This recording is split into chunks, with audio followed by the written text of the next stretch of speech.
We will call to order the meeting of the Dickinson Planning and Zoning Commission of November 15th, 2017. Our first order of business will be to look at the agenda and approve that order of business. We're going to insert one brief item right after minutes, just some correspondence that Mr. Josephson would like to share with us. Any other changes or deletions, additions to the agenda? Now, we should have a motion to approve. Move to approve. Second. All in favor say aye. Aye. And opposed, same sign. The agenda is approved. Minutes, anybody see anything in the minutes that we should be addressing? Mr. Chairman, just one thing. Adjournment, should that be 8 a.m.? On page 2? I don't recall when we adjourned, but I think it was a quick meeting, so 8 a.m.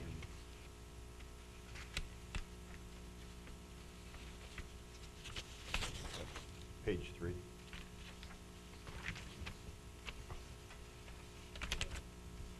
Yes, page 3. Something other than 7, huh? Okay, anything else for minutes? To approve as presented? We have a motion. Second. We have a second. Anything else on the minutes? If not, all in favor say aye. Aye. And opposed, same sign. The minutes are approved. Mr. Josephson, you want to share the correspondence with us?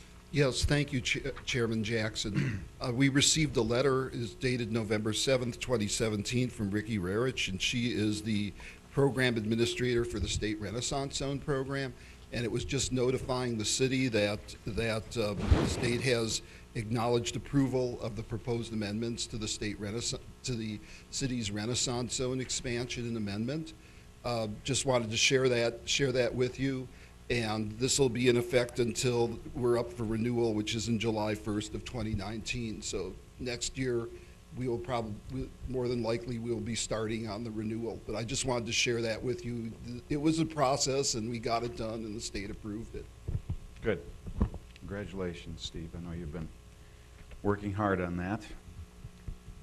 Okay, we will move to our regular agenda, our action items. Our first agenda item today is a proposed amendment to our zoning code, chapter 39, having to do with a pet daycare facilities. Mr. Hadley, you gonna start that for us? Mr. Chairman, yes. This proposed ordinance has been discussed a number of months, and what you have before you was a consensus from the last meeting with the standard conditions of approval. I believe that's been drafted. I believe Ms. Winkle is here. Thank you for joining us. If there's any questions on the legality of how it's put together, but I think this is a summation of where we were with conditions of approval with the consensus of the planning board at our last meeting. And with that, I haven't received any comment. Well, I received one comment, and you have that on this proposal. This is a hearing. It's a hearing to look to adopt the pet daycare within our ordinance, and we can take testimony and hear from the public at this time too. Okay, first of all, any questions from commissioners for Mr. Hadley? Looks to be, I know we've discussed this a great deal. Anything? Okay, if not, this is a public hearing, so we will open the floor to the public. Anybody who'd like to comment on the pet daycare facility?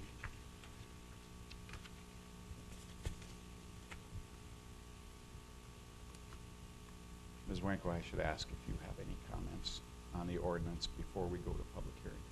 Chairman Jackson, I've had a chance to review it. It seems to me that it's in compliance with the discussions and the additions that the commission has had previously regarding how to address violations and so forth. The ordinance as it's drafted in your packet would be as it would be presented in the event that it's passed today. And Ms. Cripe has done a very good job of implementing all of the prior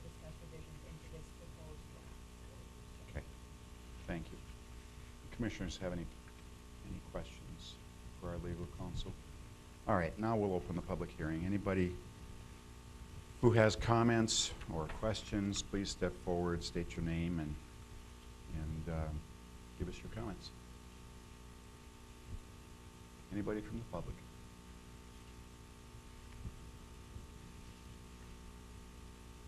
If we have no questions or comments from the public, we will close the public hearing and look for any further comments from commissioners.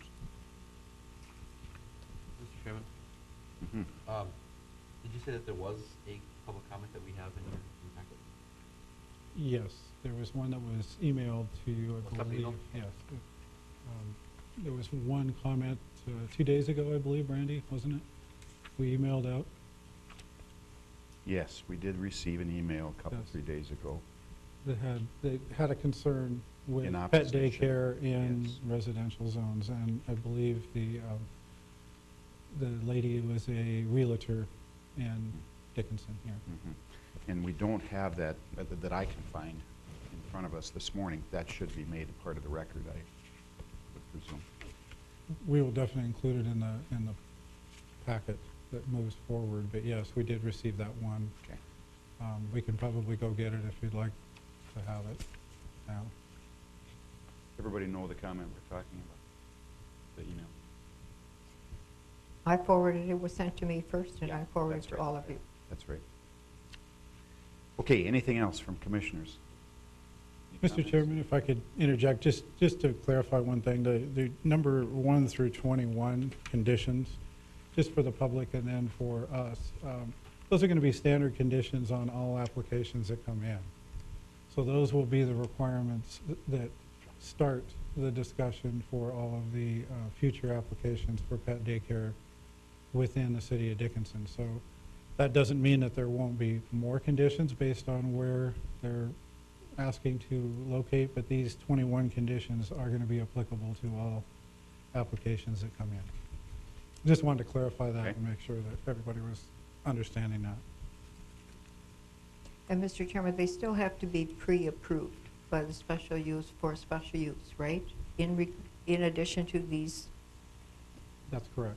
In the residential, in R1. yes. All right. Okay, if there are no other comments, we'll look for a motion.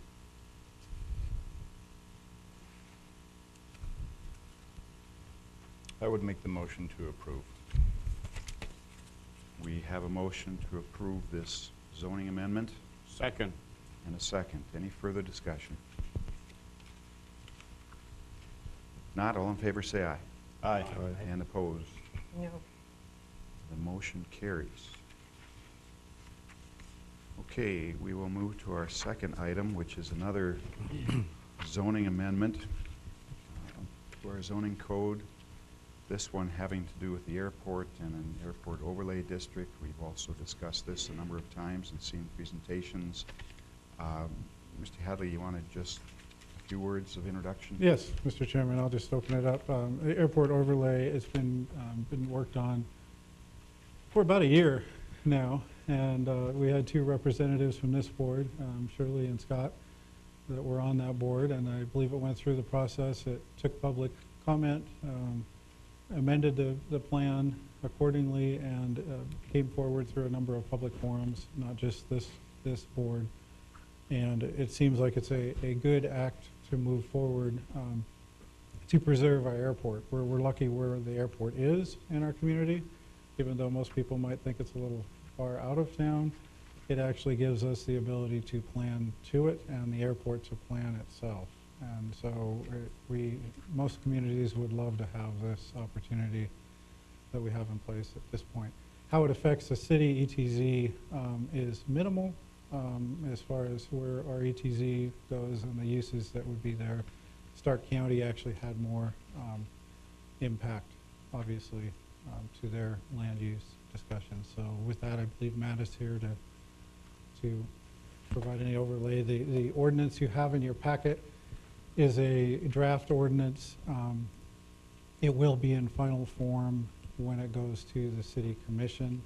It was just a logistical matter to put it in, to get the draft off of it and have it in there. It is not going to change. I don't believe Matt can address that as well. But Okay, before Mr. Nisbet gets up here,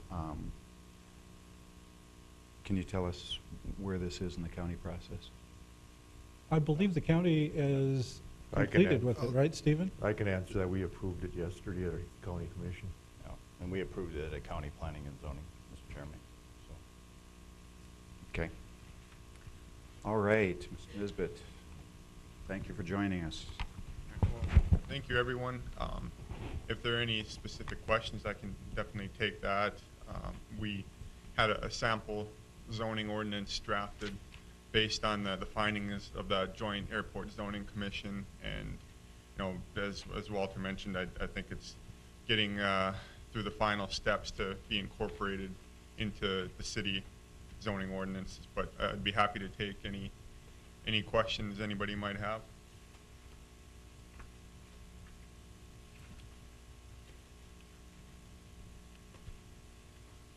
Mr. Nisbet, you know, we've seen this a number of times. I think we understand what it is.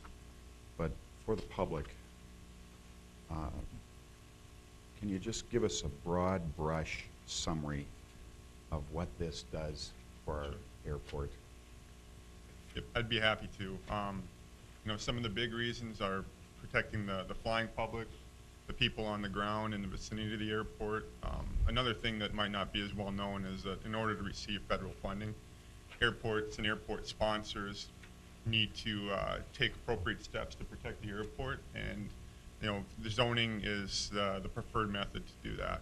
So that's another critical element to this, and broad strokes, what the ordinance has would be an airspace protection component to make sure that there's adequate airspace clear for aircraft, and then the second element would be land use compatibility, just to make sure you didn't have, you know, hospitals, schools, you know, in close vicinity to the airport that might be impacted by airport noise, or in the event of an accident would be a far greater concern. So that's kind of the real broad strokes on it. And we, as Walter mentioned, we formed a commission, kind of worked through what we thought were reasonable elements to the plan, and how that could be incorporated into existing county and city zoning, went before the public. Just kind of sent out letters to landowners in the vicinity of the airport to get their feedback, and then we updated the plan, and it's presented now. And maybe the most obvious example of something that this ordinance would guard against would be a communication tower in the wrong place, something like that. Correct, and you know, but before this plan was being adopted, there was there's a process. It was more of an informal process where, you know, there would be coordination between the city or county with the airport. You know, do you guys see this as a concern? Now we've got more black and white guidance to give some more definitive answers on the front end, so it's less unclear as it makes it through the system. And yeah, the ordinance as proposed, it has different airspace elevations to protect against. So say there's a tower 3 miles away from the airport, you'd find that location, compare it to the airspace map, and then you would be able to tell, is this penetrating that surface, or, you know, is it under it 120 feet? So that's what we've got going forward. Okay. Any questions from commissioners? For Mr. Nisbet? Mr. Chairman, we've got a lot of, you know, very detailed permitted and special permitted uses. Do we know of any non-compliance at this time within any of the zones? Well, what this ordinance would be is going forward, it wouldn't be retroactive. So, but there is, you know, if you get to a situation where you're expanding onto a facility and that expansion would become an issue, you know, that could be looked at as a non-compliant element. But, you know, things that exist today, this ordinance would not be retroactive to that. But, you know, if there's something that we didn't notice any safety concerns or any major towers, anything like that, that would be an immediate impact. If something like that were to exist today, you know, there would be other methods to help protect against it, to make sure it's, has proper lighting, that type of thing, so. Very good, thank you. Anything else? Thank you, Mr. Nisbet. Thank you. Okay, with that, we will open the public hearing on this zoning ordinance modification. Anybody from the public would like to comment or has any questions, please come forward, state your name, and we'd like to hear your comments. Anybody? I see no comments from the public, so we'll close the public hearing and look for any more comments from commissioners. And if there are none, we need a motion. Mr. Chairman, I'd like to make a motion to approve the airport overlay amendment. Second? We have a motion and a second. Any more discussion? Not, we'll vote. All in favor say aye. Aye. Opposed, same sign. That motion carries. Okay, we have one item that is not an action item, a work session item, with our ongoing discussion about residential landscaping. Again, we've discussed this quite a bit. I don't think it's our intent to take any action today, but we do need to give staff some definite direction on where we want to go. I know Mr. Friedrich has some feelings about this. He's not with us today, but we'll have other opportunities for Jason to wade in. But let's start, Mr. Hadley, with you. Yes, thank you, Mr. Chairman. The discussion on this landscaping amendment, you know, we've had some issues with how this has been administered for a while. And what we're trying to do is remedy that and see if we can come up with something that's a little easier for staff to implement and also preserve our urban forest. That would be my main concern, is preserving the intent of the urban forest, which is the publicly owned trees as developments happened within our community. So just an example, most people, if you ask them what they feel when they drive in downtown Dickinson and some of the residential areas, what they like about it. They like about is the framed street right-of-ways that are framed with trees. And as we're creating new developments, really my intent would be to replicate that. Obviously, they're not going to happen tomorrow. And I think that the intent of this ordinance when it was put in might have touched upon that. I think that, you know, the requirement for people when they're building homes to plant X number of trees, whatever number that is, in their yard, there's no surety that those will remain there. And I think the intent of this, similar to the infrastructure that Mr. Kubis reviews and approves and we inherit in the public right-of-ways, I think we want to inherit something that will go beyond us in time. And I think that that's probably where we need to start this discussion. I think that, you know, we just need some direction from the standpoint of where we want to go with this, because we have been, since I've been here, we've been bandaging and putting together and trying to work with people. And, you know, when I first started here, I had a whole drawer, file drawer full of checks for deposits for temporary COs. And, you know, they're copies of checks. And, you know, and so I had to follow up with all those people. And, you know, a lot of them did it. A lot of them did do what they needed to do. But it was very cumbersome and it was kind of intrusive. I mean, it was something that, you know, I was calling somebody a year and a half after they moved into their new home and saying, hey, you need to plant some trees. So how we get around that is we either require them up front, or we require a bond to cover a developer to, a bond to, say, the Urban Forestry Department to plant trees as development happens. I believe there's some examples of that in our region. I think that's an opportunity. My background, most of the developments that I've dealt with, the trees, the lights, everything, the sidewalks, whatnot, and we've had this discussion before, You have a 32-lot subdivision that you're putting in, we have 32 lots worth of sidewalks, lighting, street trees, signage, everything, it's done. And, you know, that isn't necessarily how we administer it here, but somehow with the urban forestry portion of this, we need to come up with a plan that is easy to administer, easy for the public to understand, and maybe not pass it on to the last guy walking in the door.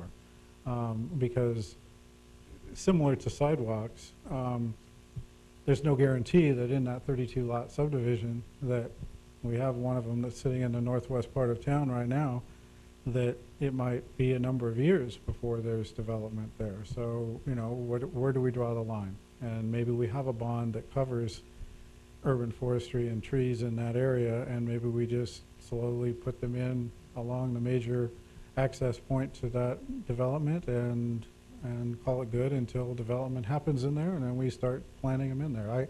I guess, you know, there's many different ways we can do this. I think it's important, and I would, as my memo stated, I would forego the requirement for planting on private property trees if we could resolve a good plan for developing the urban forestry program in the public ownership. Because I really think that's the intent of this, not to manage personal landscape plans on lots. So I'd love to hear your feedback. I'd love to get some direction. I'd love to have this resolved by the spring, so we aren't, you know, and Leonard's not here today, but you know, they're really the ones that I get involved in them, in some of them, but they're the ones from day to day that get involved with dealing with people that got a temporary CO in November, and now they have 8 trees to plant, and you know, they really only want to plant 3 or 1 or none.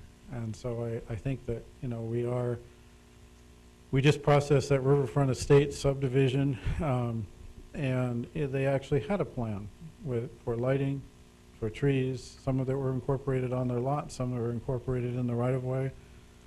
That way, when people buy those lots, they have some sort of a notice that this is what it's going to look like. Right now, we have no plan that really ties it all together, and so I think that would help. Of course, I think we should make it so staff has the flexibility to work with, whether it's a developer or whether it's the proposed homeowner, to make it work reasonably. I think that, you know, this doesn't need to be so hard and fast that it's difficult to administer. So I think we tried it with that development, and actually from the development side, they didn't have a problem with it. They actually spaced their lighting and trees so they worked appropriately. I'm not so sure on the signage. I don't know that we did signage, but that's another issue. When you have somebody plant, let's say, 6, 7 trees on their corner lot in Dickinson, undoubtedly you may have a conflict with street lighting, signs. That creates another issue that code enforcement would also have to deal with at that time, or eventually engineering and public works if it becomes a hazard for the public. So with that, I think that, you know, I would just kind of like a direction on what you really would like to do. My feeling is, I think that preserving the urban forest, I mean, we're recreating the urban forest downtown. I definitely don't want to not continue to create it in our residential areas as we grow for the rest of town. So.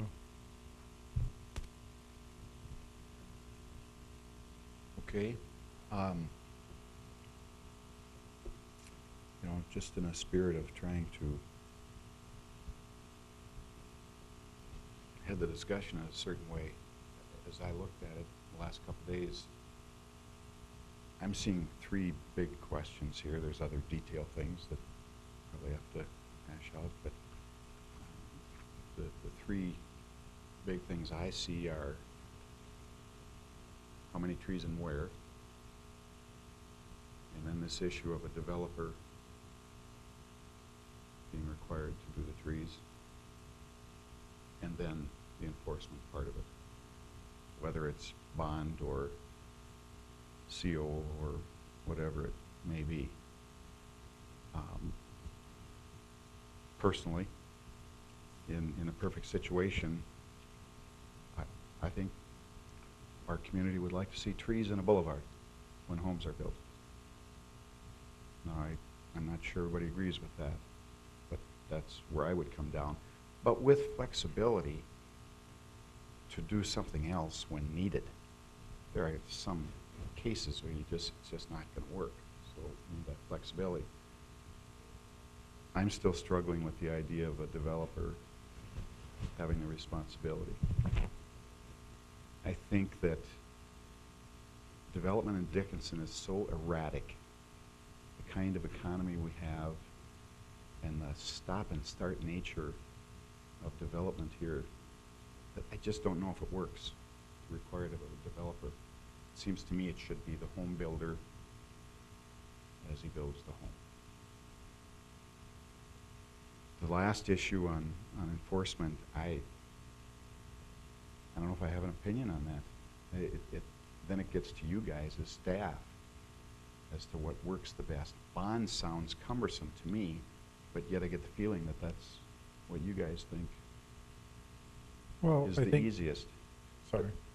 1 minute, Go ahead. Mr. Hadley. So I know there's other issues, more than those three, but it seems to me that if we can give Mr. Hadley direction on those three, you can probably run with the rest. The rest is detail. So, anybody? Well, I have a few comments on this. One, I guess first a question for Mr. Kupis, as an engineer. What Mr. Hadley stated earlier about creating this canopy as you drive down the street. Mr. Kupis, are the streets wider, much wider than in the old development? Commissioner Decker, I would say that they are in general.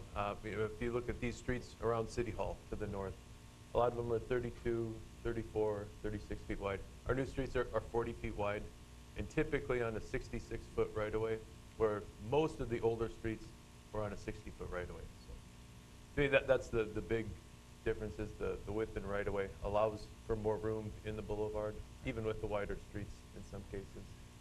But to grow a tree that actually provides a canopy for a wider street now, you're growing large trees. And I can see that as an issue because it is the responsibility of the homeowner with the sidewalk. Now all of a sudden you have a large tree, and if that large tree is breaking that sidewalk up as it grows, now all of a sudden it's a replacement issue that the homeowner has to deal with. Not the city, the homeowner. So that's a cost, again, to the homeowner. And if it busts up the gutter or if it busts up anything. So I see that as a concern. The amount of trees in a yard, I guess, are debatable. I've had this discussion with Mr. Hadley. I drive down my neighborhood. I live in an older neighborhood, developed. It's the old golf course, 9th Avenue West, around Trinity. You can drive around there anywhere, and there's no trees in the front yard. There's one tree in the front yard. But, for example, in my back, I have 14 trees in my backyard. But by this rule, I get no credit for 14 trees in the backyard. But I have one tree in the front yard because the other one died. So it's actually, you know, I would need to replace by regulation. So I'd have 2 trees. Am I correct? If So- you were built in the right time. Right. Yeah. So You'd to me, have to it's, replace. I see it as problematic requiring an amount of trees, like 2 in the front yard or whatever. I think we should, yes, there should be some requirements. If we as a commission, as if we say, okay, you have to put 3 trees in your yard, you put them where you want. And they don't necessarily have to be in the front yard. They don't necessarily have to be in the boulevard. Because in some of these, like Mr. Hadley said, that northwest development up there, those are big streets. And to start developing trees, put in trees to develop that canopy, they're gonna have to be just huge trees to provide that kind of cover. Now, on the enforcement end, I don't have an answer like Chairman Jackson, but I do have a question. While we're deciding this, do we put a temporary stay on the people that have been issued violations? So there's people sitting out right now that have been told, hey, you need to plant trees. And so are we going to say, okay, for right now, we're not going to enforce that until we make a decision as a planning and zoning board? These are on homes that were built the last 2, 3, 4 years? Right. I'm not sure, Well, Mr. Decker, on that, but I mean, our code enforcement guys might be able to answer that. Jim, could you, maybe you heard the question, the ones that in violation right now, Yeah. what are we doing with them based on what our discussions are at this board and how we're gonna change things? Well, right now, we write letters, and just like you said, we tell them that they're, out of compliance, and they would need a certain amount of trees. We kind of been backing off on the amount of trees, even though the code, I don't know, it's kind of calls for a lot of trees, and I don't. But are these properties that were built, say, 4 years ago? 5, 6. That just didn't ever plant trees? Right. Yeah. And sooner, too, though. I mean, We're not trying to make people replace trees that have died. well, we're gonna send Scott a letter. Yeah. Of course. Other than, No, I'm sorry. I would expect no less. no, but I want to hear the answer to that. We're not trying to make people replace trees, are we? If one dies, we're not right now, but I think that they were gonna have me write letters to later. See, that's what, Well, I struggle with that. I mean, if a good faith attempt is made to grow trees and a year later a tree dies, Sure. that's my feeling. Okay, Mr. That's Chairman, I have a reasonable. question. I talked to Mr. Hart, the developer from our group. He does not feel that the developer should be responsible for planting trees. And then I also work pretty closely with one of the builders, which is Seacrest Homes, and he prefers to sell, like right now, because the homes, you cannot, the ones are finishing that will probably be ready by January. You can't plant trees now. So how do you enforce that? I mean, he's not gonna include that in the price of the home. It's gonna be up to the buyer to put his own yard in. We do the temporary CO until June. We always used to give COs out, and then we switched temps because we really had no teeth as far as getting people to finish the lawns and the trees. But See, and that's the enforcement part that at least I know I Right. can't really appreciate what you Sure. guys have to go through. thank you. And I'm not sure what the answer to that is. That I understand is a problem, but. And we, the last round of letters that I wrote this year, I did get 5 people that were against it, and out of about 150 or 180 letters, I don't know how many. And then, but a lot of people questioning, why so many? I mean, trees, and it's like, I just, And what is so many? well, like, okay, like on a lot that's 75 feet wide, we used to have them plant 3 trees, because the formula is around 3 trees, and we always round up. If it's 2.3, we went to 3. I'm not sure why you went round down at Yeah. that point. It's- Well, I think the question of how many is certainly a valid discussion Mhm. point, you know. Right now, we've just been doing kind of a easy one, just 1 to 75 feet, 1 tree, 1 to 100 feet, or 100 feet wide, 2 trees over 100, 3 trees in the front, because that's our green space, and that's what it says in the code. The backyard's not the green space, but that can be, it can be changed too. I mean, And corner lots too, Jim, Corner lots. are a huge deal. yeah, and if you go by our formula, there's some corner lots that we haven't put 7 trees in. It's like, it's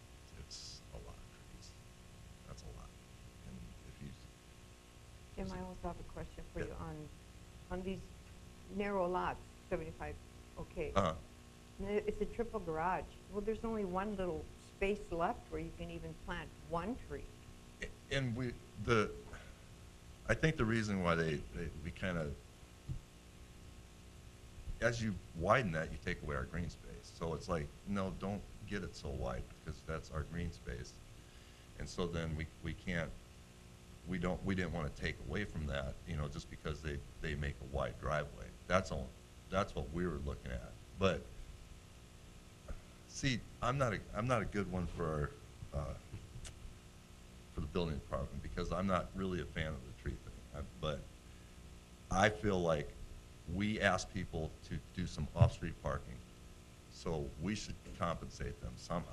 I mean, because like subtract whatever the driveway, like you said, there's only this much space. But I mean, we got some off-street parking, which we do want. We want on-street parking too, but off-street also. So, Chairman Jackson, if I could just reply to a comment Commissioner Dukart made. On the garages, and we're going through, it's a kind of a constant reevaluation process, just like the tree ordinance, with our standard drawings that we have for municipal construction. And one of the changes, like trees, it always comes before us, as the engineering department, from builders or developers, is driveway widths. And our intent now is to limit those to 40 feet or as wide as your garage, no wider than the garage, up to 40 feet. So on a 75-foot lot, you'd still have 35 or so feet of boulevard. And then a comment to Mr. Decker's point about the trees doing damage. We certainly understand that it's happened many, many times over town.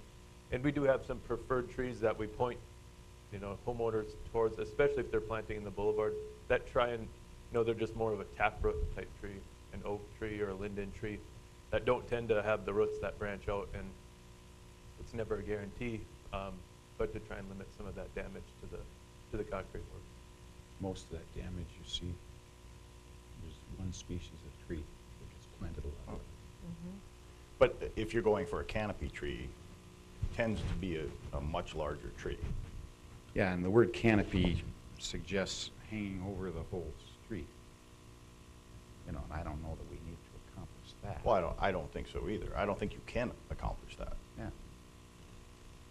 But going back to if you drive in the older parts of town, you do get the canopy.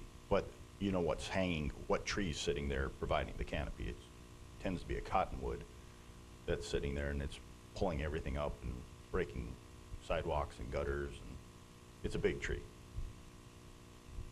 but we do have a pamphlet on the trees that you can, that won't, like Craig said, that won't break up the, but like you said, they aren't canopy. Right. Mr. Chairman, I think, Jim, thank you. I mean, I think he is a good person to talk about it, because he and I have talked about it back and forth, and I'm a tree guy. I think we require too many. But then again, it's where we're putting them that I'm more concerned with, and the number. I would be fine if we had one decent tree, I think Jim and I have talked about this, in front of every home, and then on a corner lot, maybe 2 on the side, is a much more reasonable number, in my opinion. And I'm a landscape architect. I mean, I am a tree guy. That's what I do. And I think that we've required too many, and I think some of the homeowners, obviously don't like that. I've got to hear it too from that drawer full of people that had temporary COs.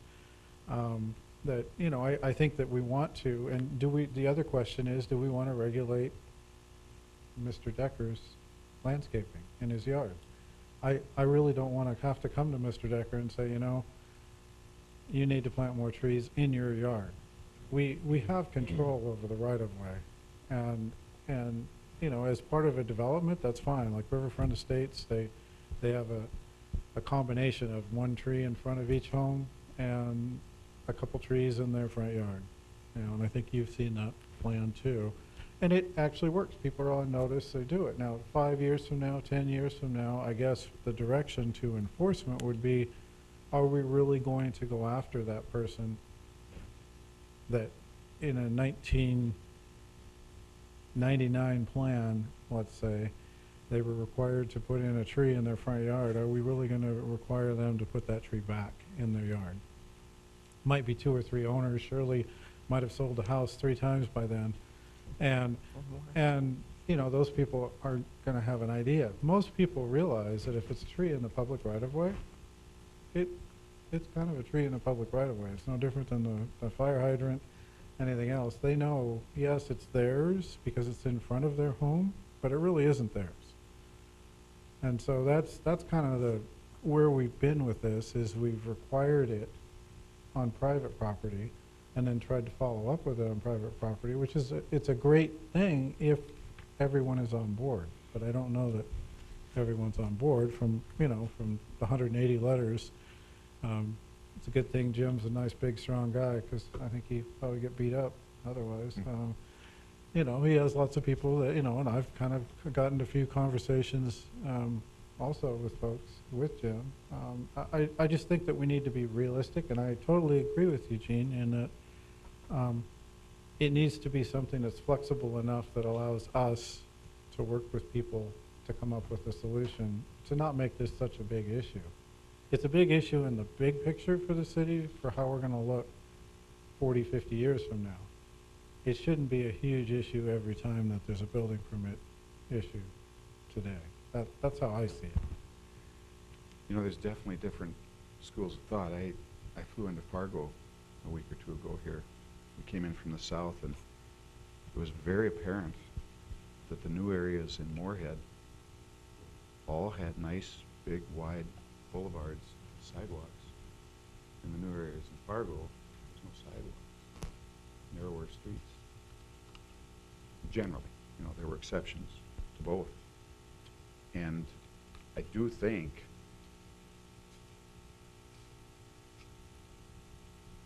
I want to say this to Mr. Kubis.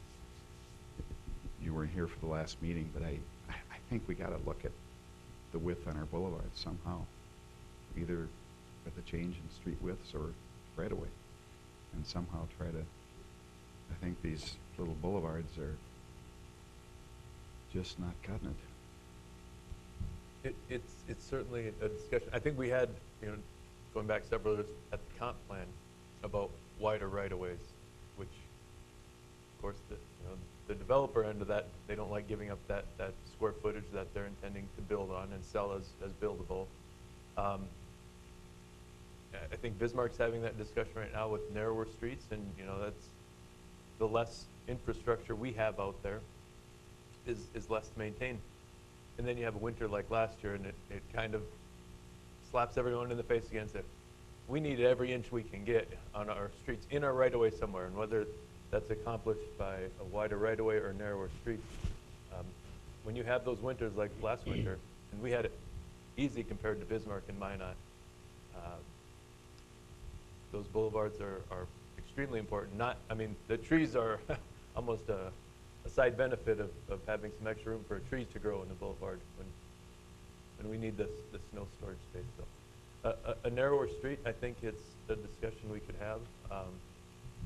I don't know if it needs to get wrapped into this discussion right now, but there's certainly some cost savings, some benefits to it, and some long-term maintenance savings too. Somehow, I think it's related, because when you're talking about a 3-foot boulevard as opposed to a 6-foot boulevard, it makes a difference when you start talking about trees. Mr. Chairman, if you don't mind, just from what I've been hearing here so far, some ideas, you know, it sounds like Mr. Hadley already agrees that maybe we require too many trees. And from what I'm hearing, I mean, can we do a minimum of 1 tree on a normal lot, on a corner lot, a minimum of 2 trees? I don't know what a normal lot is, what's that width, and where do we need to go with that? Requiring them to replant a tree is kind of a difficult thing to do, and after 20 years, but maybe in the first 5 years, could we say, hey, if that tree dies, this is a new house, can we require that in the first 5 years to replant a tree? Because they're still pretty small. I really think leaving it on the developer is a challenge.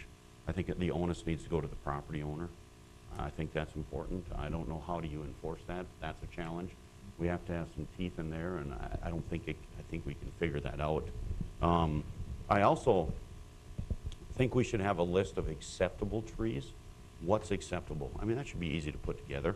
And also a list of suggested trees. Maybe, you know, hey, these are suggested, these are recommended, but here's what's acceptable to give them a little more room. And I think most people would go with the suggested tree, saying, hey, this works good in a boulevard. You're not going to have root problems. I don't think it's too difficult, and I don't think we're too far off by listening to everybody here, but I guess that's just my suggestions.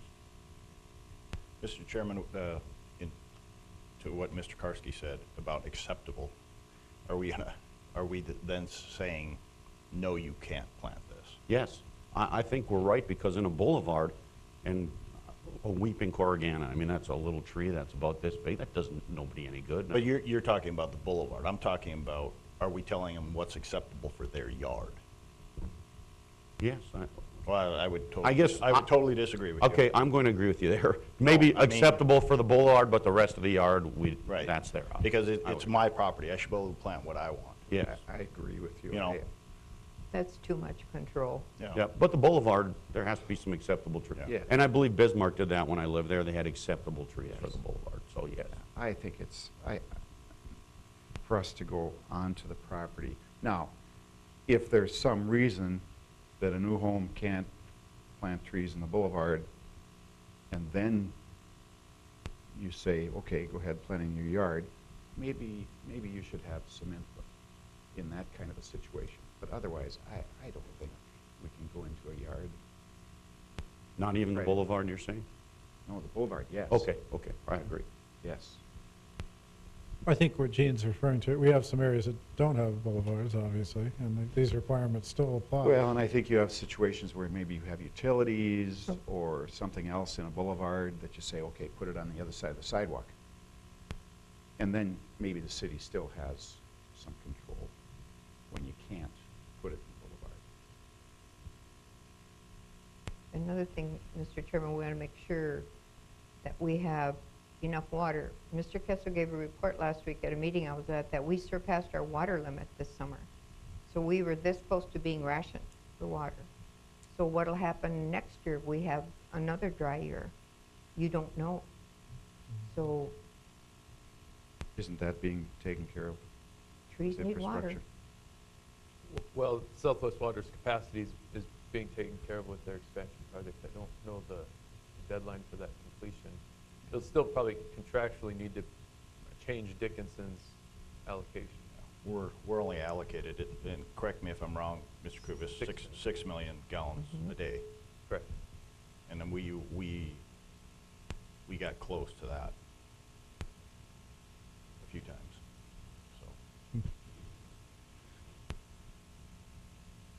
I like your summary, Mr. Karski. The only thing I would change is on a corner lot, I'd put 2 trees in the side yard. We're probably getting down in the weeds here now. Sure. But We're making progress. And then, Mr. Chairman, back to my question, until we decide as a board, the people that are in violation right now that Mr. Thorpe is dealing with, are they in a stay process until we make a, because I don't want people going out and planting trees, and then all of a sudden, we decide as a board I a don't- month from now or 2 months from now that, okay, you only really had to plant 1 tree, or plant it anywhere in your yard, right? And we have people out there right now that are looking at having to have 2 trees in their yard as of today. you know, I think what we're intending to do here is to do a new ordinance or a modification to our ordinance for the future. Right. I think what's behind us, you guys are gonna have to work out based on what the rules were the best you can. We're trying to look at going forward, right? Right. I don't think we can change the rules now for somebody that built a home. Mr. Chairman, it almost sounds like they're in a stay process until June anyway, because they can't plant trees right now, so by that time, I think our ordinance will be enforced and they can work it out then. Mr. Zuroff is chomping at the bit. I think the Board of Adjustment also has addressed a few of those and lessened the requirement, didn't they? Sorry, what? Didn't the Board of Adjustment also lessen the requirement on a couple properties Yeah. for tree planting? Yeah. So Yeah, that right now is always an option that is available too. Thank you, Jim. But it costs to go in front of the Board of Adjustment too, so I mean, if we Yeah. can get it involved. Mr. Jackson, I just wanted to thank Jim for helping with the trees this year. We're lacking a forester, and so that's one of our challenges we have right now. But a couple of questions that Mr. Karski had is, we do have a list of approved trees. We have that. The forester has put that together in the previous years. Also, in our ordinance, it does say that the forester of the city is responsible for the trees in the boulevard. So once they're planted in the boulevard, then they become responsibility of the forester. So the more trees we plant, of course, the more trees then the city is responsible for. We do spend quite a bit of money, order probably 100 trees a year right now to plant, and we've maxed out our budget as far as cutting down trees, with the Dutch elm disease tree. We're way behind in that. So I guess I just wanted to say that the forester does, and also in the ordinance, it does say that any tree planted in the boulevard is supposed to be approved by the forester. So, and that's where Jim has helped tremendously, because lacking that forester, he's dealt with that. So we do have permission to put out a forester this next year, and hopefully that will help with some of this for the Jim and his guys. But it does say in our ordinance, if we look at changing ordinance, it does say that the city is, you're supposed to be approved by the forester to plant a tree in the boulevard, and that the forester approves that tree in the boulevard. Well, And then once it's planted, the city's responsible. If there are some of those detail things that need to be fixed as we're doing this. So I just wanted to make sure that we knew that. But, Mr. Zuroff, you said 100 trees a year. What's the average cost of those trees that you're buying? I think we spend probably $20,000. So what, 200 bucks? $200 a tree. Yeah. 180 to 220, something like that. So I keep thinking about a $300,000 or $400,000 home that's being built these days, 'cause most of them are in that range. Another $400, I realize it's $400, but And that's for your 1.5 inch, 2 inch caliper, 6-foot tree. That's all. I just wanted to say that. are you feeling some direction? I'm sorry. Are you feeling some direction?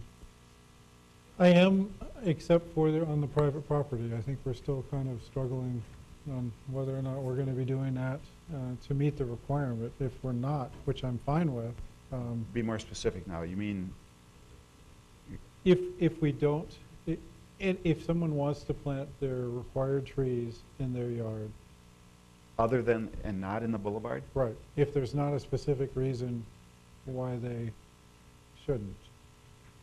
Well, I think if we decide the trees should be in a boulevard, then they should be in the boulevard. Now, if we decide otherwise, I guess so be it. I think what Mr. Hadley is saying, Mr. Chairman, is, okay, if there's no boulevard, on the private property, what are we gonna require? Are we gonna still have the stringent 1 or 2 trees in the front yard, or can they plant the 2 trees anywhere in their yard? Now, we're talking about a new home, right? New home. So how many new homes do you have that Well, aren't in a boulevard? There can't be many. there's a couple handfuls of lots, for sure. Chairman Jackson and Commissioner Decker, yeah, unfortunately, we do have quite a few, and I think You do, the- huh? the issue, The new ones, can I inject, the new ones going up are at Sundance Coves. well, Sundance there's new Village. homes going up all over There's no town. boulevard there. And that was a PUD approved by planning and zoning in the city with what I'll call extremely narrow streets in relative to a standard street in Dickinson, and they don't have boulevards. That's not our standard, so it's an exception to the rule today. But we also have lots of older subdivisions that were platted still many, many years ago, decades ago, that are still being built out with 60-foot right-of-ways. And there, when we've tried to require the boulevard, which I prefer it for a lot of reasons, then you end up with that 3.5-foot wide boulevard that's just a nuisance. And they get concreted in or neglected, the trees don't work.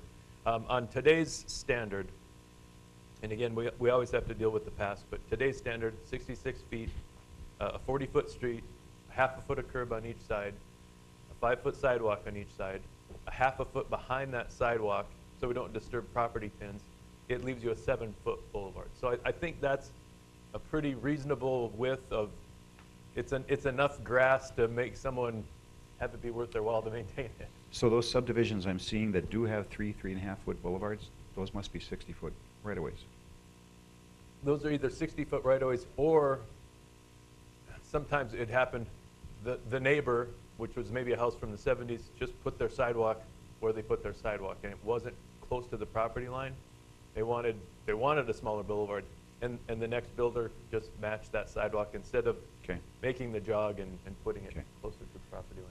Personally, if you want to use Sundance as Well, an Mr. example. Chairman, in Westridge, they have boulevards. The new subdivision, Sure. Roars, which is now called Westridge, they have boulevards. Sure. To me, with an exception situation like Sundance, Mhm. I think they should still be bound by the requirements of the city for tree planting, whatever we end up with. Especially we're taking care of them. But we understand they won't be in the boulevard. Right. There is- But what I'm saying is, Mr. Chairman, if Sundance Cove, for example, the requirement is 2 trees. Can I plant the 2 trees in my backyard, and I don't want a tree in my front yard? I don't think so. See, I think you will meet some resistance to that. Well, we'll meet resistance to whatever we do. Right. But that's kind of what we have now. And to spin off, Mr. Decker, what you were saying, I think the solution to that would be have a list of trees, not cottonwoods, have a list of trees that give you a palette. There isn't that many. In the zone that we're in, we don't have the luxury of having a book full of trees that we can choose from. There's literally a few pages. And so give those options and allow people to plant them in those scenarios with Jim's direction of where and how and all of that. I think that for the older platted lots, that's the way to go. As we have one, if we happen to have another Sundance Cove that comes in, I'd hope deal with it and address it as part of their plan here. So that hopefully won't perpetuate into the future, but, I think the key is, I totally agree, Mr. Decker, that I really don't want to, and I don't think Jim does, want to get involved in telling you what your landscape is going to look like, but giving you an appropriate, and this kind of goes with Scott's comment,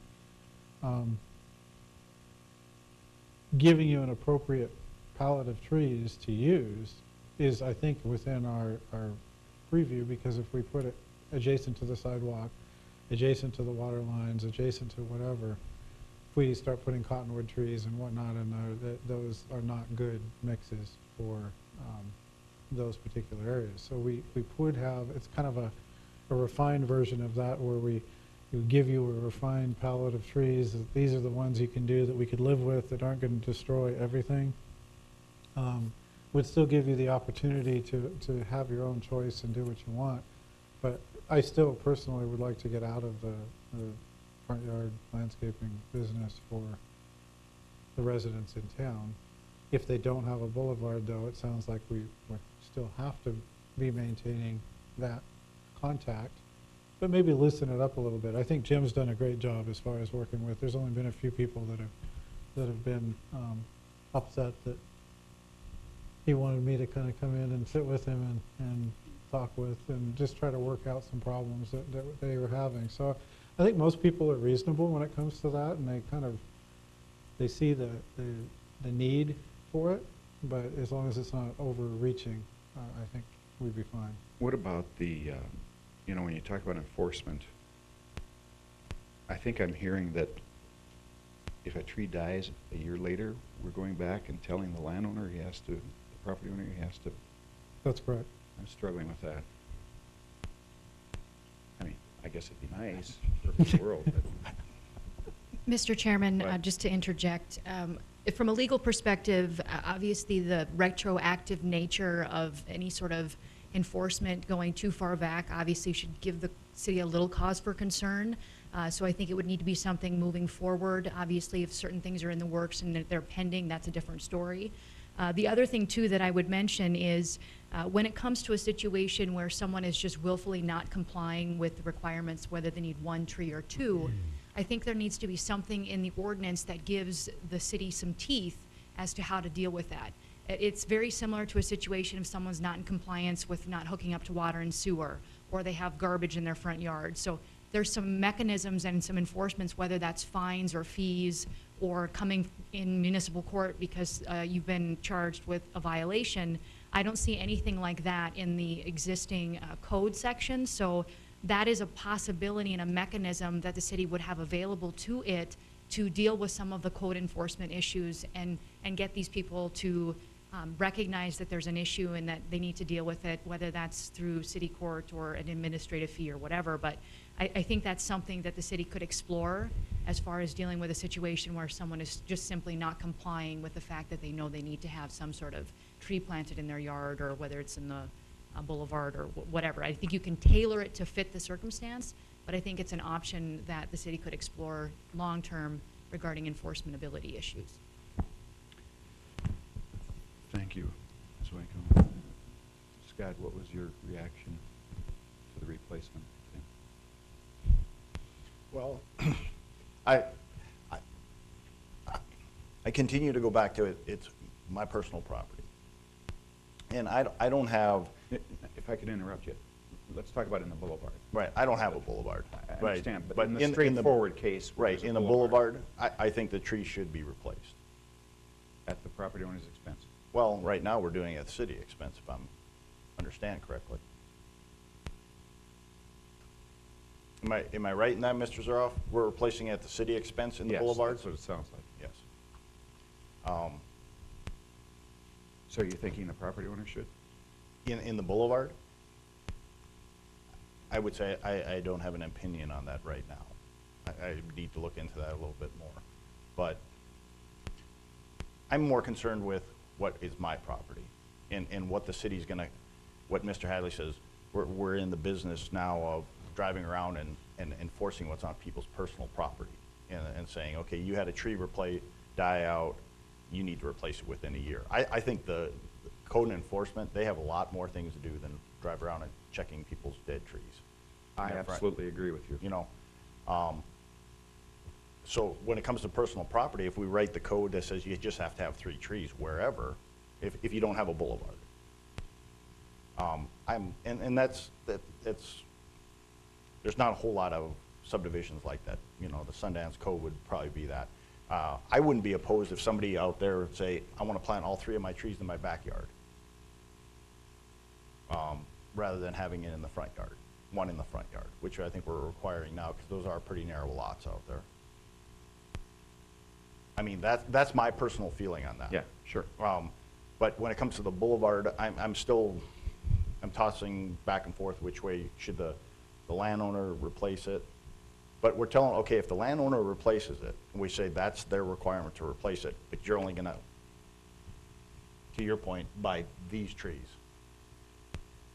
Well, then we're kinda, See, I think that, you know, again, I know there's gonna be all kinds of exceptions, and we have to give staff Mhm. flexibility to Right. handle those. But the textbook situation, I think we're looking for a good faith effort from the property owner, which is normally gonna be the builder.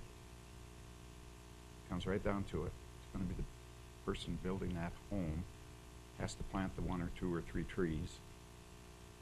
And after that, I don't know, they're in the boulevard. I think if we want them replaced, it's gonna have to be the city. How do you stick a landowner, a property owner? well, it takes away, Mr. Chairman, it takes away that if the city replaces them, I agree with you, if the city replaces them, then we're putting in what we deem as appropriate, tree. That part, yes. But I'm trying to get at the question of forcing the landowner To pay for it? a year later to put another tree in. That just seems overstepping. Well, I would agree with you on that, yes. Okay. You wouldn't think this would be as difficult as it is. I, It is. I guess my biggest concern is what is on your private property? What is your property? What the city can come in and Yeah. say right now, I know a gentleman with a corner lot, a big corner lot. And he was required to put in, and it probably did this 6, 7 years ago. He was required to put in a lot of trees. Yeah. I mean, to me, it was just, Well, we need to fix it. yeah.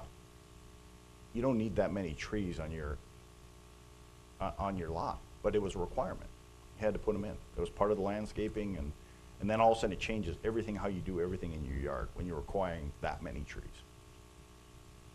And I just think that there should be a minimum, you know, 2 to 3 trees, plant them where you want in your yard, to appeal to you as your landscaping. But now when it comes back to the boulevard, I think that's different. We have the requirement for the tree in the boulevard, city pays for it. I would agree with that, if it dies out.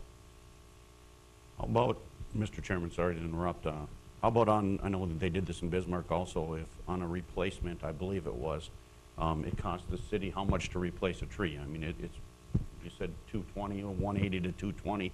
I don't know if that's to put it in and everything, or that's just the actual cost of the tree. Just a tree. Can we give them some incentive and offer them $200 to do it themselves and pick a tree up from this list?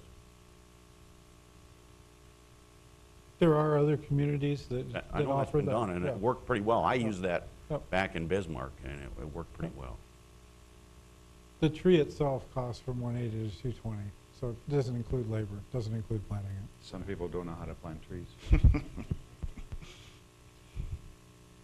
Well, I think with the forester on staff, that's going to be someone that is constantly dealing with this issue, because, you know, you have to realize that we've pieced together our urban forestry board and pieced together some of the stuff that we're doing now from what we were doing, which was really not much. So that person will help coordinate with the public and out and about, you know, with us. They'll know what's going on. They'll have contact with us. They'll have contact, obviously, report to Gary. So they'll be. So I think we just need to come up with something that will work for that person to administer as well. Just to move on here, because I know we'll be discussing this a lot more. Can you guys go back and write an ordinance that says, yes, trees shall be planted in the boulevard, come up with the footage so that a nominal lot, a 75-foot lot, ends up with 1 tree, a corner lot with 3, is that okay? 3? 2 on the side. Yeah. And, you know, we'll debate it some more, but write it so that if they can't be placed in the boulevard, that the requirement goes into the front and side yards, and then we can see what that looks like. And then I suppose you should address replacement. I think there's consensus that the developer is taken out of it, and then it needs to be done at the time the home is built. You have that consensus? And maybe a 1 to 5 year warranty time where maybe that would be the cutoff of where, you know, if Scott planted the trees in his yard And if- and they died in the first year or 2, then maybe that would be a time when Jim would actually write you a letter. After that point in time, we If you wouldn't. guys think you can enforce We did that, mention that, but No. I just think if a that- tree dies, it's always in the first year or 2 is kind of where you're. But the enforcement, I think we're putting a lot of I do too. work on our staff to drive around and look for dead trees. I And I don't- don't think they need So no. to do Okay. that, yeah. got I it. don't think you You know, can do that. I think they have a lot better things to do than drive But- around and look for dead trees. If you leave this meeting and you guys come up with an idea that is, you know, goes towards that, present it to us, that's fine. It just doesn't sound practical, though, to me. Ms. Winko, would you help us with the legal verbiage on the enforcement? Yes, I will. I think it's going to be probably consistent with what we see in a lot of the other code sections, and we can kind of change it and alter it and mend it to make it fit here, and then I will discuss this as well with Attorney Kripe when she comes back as well. Thank you. come back with a clear ordinance on those items, and then we'll go from there. Okay. Is that enough on that today? We'll chop it up when you bring it to us, we'll chop it up. Any Yeah, commissioners that's fine. have, At least I feel like we're moving down the road. anything else you'd like to bring before the meeting? Mr. Chairman, I do have one thing to share with you. Next month, you will not have a meeting. We don't have any, I have about 6 or 8 unfinished applications, and unless you would like to meet to talk about this, we will not have a meeting in December. Okay.